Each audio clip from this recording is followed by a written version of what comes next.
इस वीडियो में हम 22 वर्षीय टेस रिची की दुखद और दिल दहला देने वाली कहानी पर चर्चा करेंगे। टेस एक खुशमिजाज और जिंदगी से भरी लड़की थी जिसका सपना एयर होस्टेस बनने और दुनिया घूमने का था। लेकिन एक रात ब्रेकअप से उभरने के लिए बाहर गई टेस एक संभावित हत्यारे से मिल गई। उसकी मां ने 4 दिनों बाद उसका शव एक गली में पाया। क्या हुआ था उस रात? कौन था इस भयानक हत्या के पीछे और क्यों उसकी खोज में इतना समय लग गया?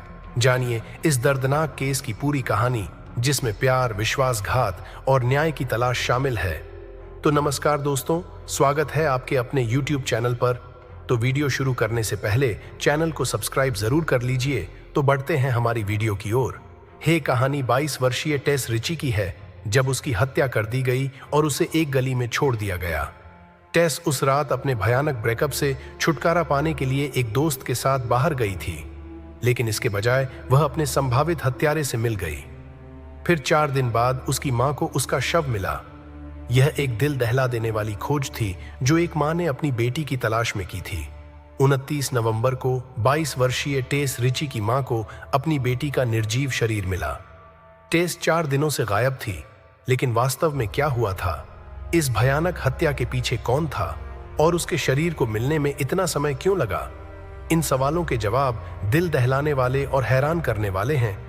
आइए जानें कि टेस रिची के साथ आखिर क्या हुआ था।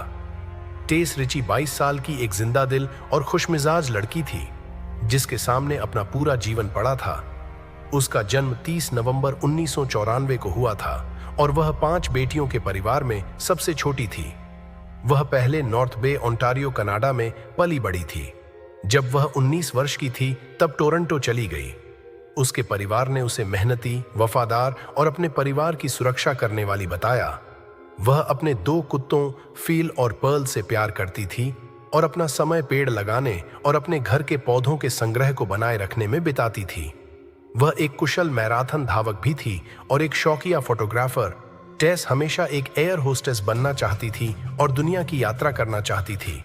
उसने ऐसा करने के लिए सैनिका कॉलेज में फ्लाइट सर्विसेज प्रोग्राम पूरा करके कदम उठाया था और कई एयरलाइंस में नौकरियों के लिए आवेदन किया था। उसने एक प्रमुख एयरलाइन में नौकरी के लिए भी आवेदन किया था। इस बीच उसने टोरंटो के होटलों में कई अंशकालिक नौकरियां की। एयरलाइंस या होटल से कोई नौकरी की पेशकश नहीं होने के कारण उसने इतालवी का अध्ययन करना शुरू कर दिया और इटली में हवाई पद की तलाश की। टेस ने अपना खुद का YouTube चैनल भी शुरू किया था। उन्होंने जो वीडियो 23 फरवरी 2014 को प्रकाशित किया था, इस वीडियो को रिकॉर्ड करने के कुछ साल बाद टेस 23 नवंबर 2017 को अपने जीवन में एक और दिल टूटने से गुजर रही थी। उसके प्रेमी के साथ संबंध तोड़ने के बाद टेस का दिन बहुत बुरा गुजर रहा था। अगले दिन वह आराम और समर्थन के लिए अपनी बड़ी बहन रेचेल के पास गई। शुक्रवार 24 नवंबर को टेस ने रेचेल के साथ मिडटाउन टोरंटो में उसके घर पर दोपहर बिताई। उन्होंने ब्रेकअप के बारे में बात की, खरीदारी की और एक डॉग पार्क का दौरा किया।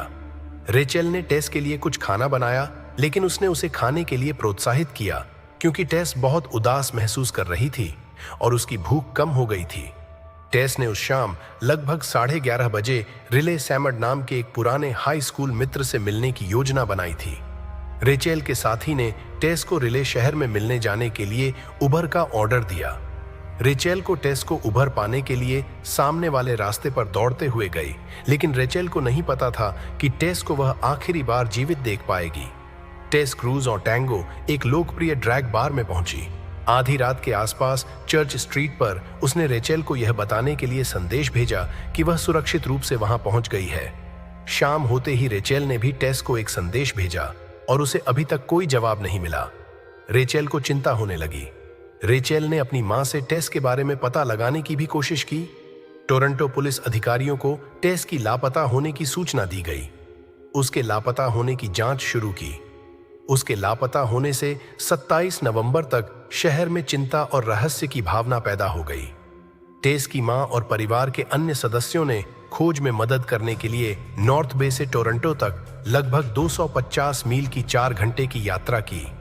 उन्होंने अगले 2 दिन पोस्टर लगाने, जानकारी मांगने वाले फ्लायर्स बांटने, चर्च और वेल्सी क्षेत्र में खोज आयोजित करने में बिताए।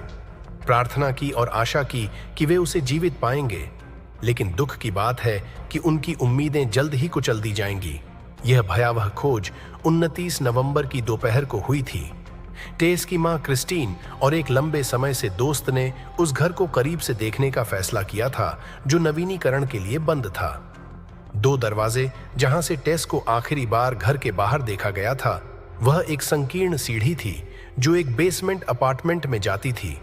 दोस्त थोड़ी देर के लिए विदाई के लिए सीढ़ी के नीचे कुछ देख रहा था। वह टेस का बेजान शरीर था। दोस्त डर के मारे पीछे चली गई और क्रिस्टीन पर चिल्लाई। क्रिस्टीन फिर सीढ़ी के पास गई और नीचे झांक कर देखा, और जब उसने अपनी बेटी को पहचान लिया तो वह भयभीत होकर चिल्लाने लगी। अपनी बेटी को ऐसी हालत में देखकर उसे कितना आघात हुआ होगा। यह एक दिल दहला देने वाली खोज थी जो एक मां ने अपनी बेटी की तलाश में की थी। वह उस समय 4 दिनों से लापता थी। पुलिस ने कहा कि वे उसकी मौत को एक दुर्घटना मान रहे थे क्योंकि उसके कोई भी लक्षण दिखाई नहीं दे रहे थे।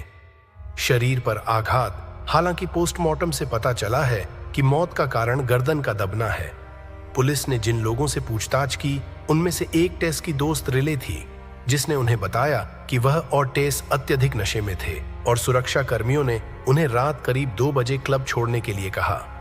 फिर वे वैली स्ट्रीट पर एक हॉट डॉग कार्ट के पास चले गए जहां उनकी टक्कर हो गई। एक लड़के सहित कई लोगों से मुलाकात की जिन्होंने उनके साथ जाने की पेशकश की। फिर उन तीनों ने एक पुरुष और महिला के साथ लगभग 20 मिनट तक बातचीत की जो उन्हें डॉन डोनाल्ड स्ट्रीट पर मिले थे। बाद में पुलिस ने उस महिला का साक्षात्कार लिया। उसने कहा कि वह अपने घर के बाहर अपने एक दोस्त के साथ धूम्रपान कर रही थी। सुबह 3:30 बजे जब टेस रिले और एक अज्ञात व्यक्ति वहां से गुजरे और उनके साथ बात करने लगे तो महिला को याद आया कि टेस अपने हालिया ब्रेकअप के बारे में परेशान थी।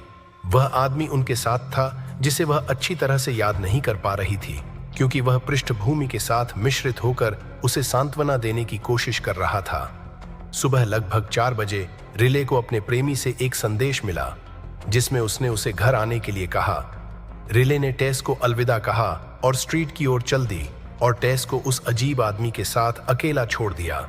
निगरानी फुटेज में उसे और अज्ञात आदमी को एक गली की ओर चलते हुए दिखाया गया, 582 चर्च स्ट्रीट पर, और उसी बेसमेंट की सीढ़ी से उतरते हुए जहां उसका शव चिंताजनक तरीके से पाया गया था।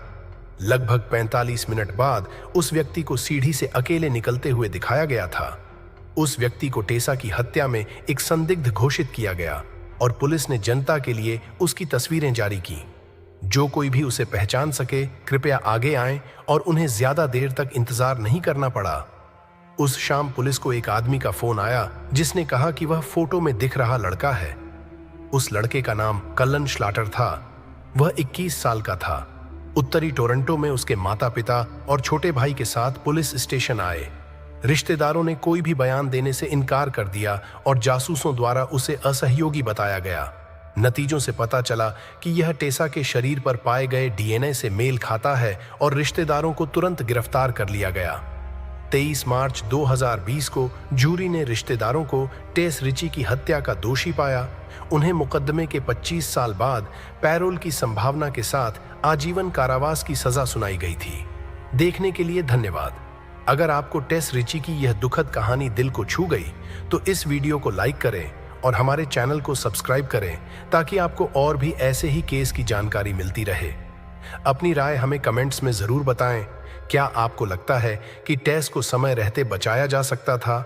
हमेशा की तरह सुरक्षित रहें, जागरूक रहें और मिलते हैं अगले वीडियो में।